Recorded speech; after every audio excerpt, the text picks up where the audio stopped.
We are joined by Paul Charchian. You can follow him on Twitter at Paul Charchian. He is a must follow when it comes to fantasy football. Can you give us a little preview? Which players will you have your eye on this season?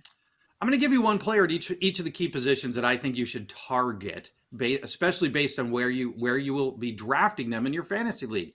Let's start with quarterback Joe Burrow, currently going in the 5th round. Nobody wants him in fantasy because he doesn't run very much, but he could throw for 40 or more touchdowns. He threw 34 last year. The great receivers I mentioned earlier, the great offensive line.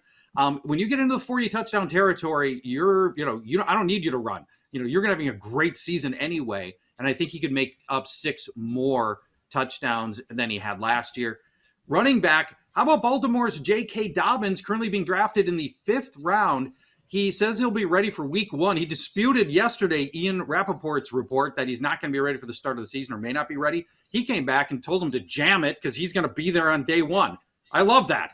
And he'll be 13 months removed from his ACL injury, so he's going to be in a good spot by the start of the season. Guys, usually that time frame, people are almost always playing, and you get the lead back in the league's most run-heavy offense. And as a reminder with J.K. Dobbins, before his injury hit his rookie year, before the lost season, he was 6 yards per carry as a rookie, and he scored a touchdown in each of the final 6 games of that year. He is a good player.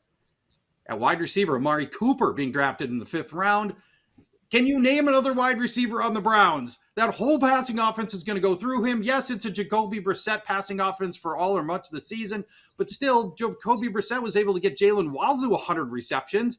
So can we give 100 receptions to Amari Cooper? And what would a guy as talented as him look like when he's not competing for targets like he always was in Dallas? So I like Amari Cooper for a big jump up. And lastly, a tight end.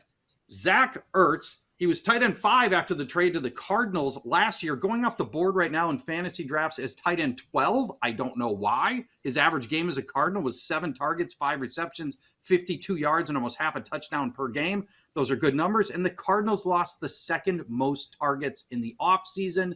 So there's a lot of balls to go around. 258 vacated targets on the Cardinals. Those balls have to go somewhere. Zach Ertz is going to see a lot of those.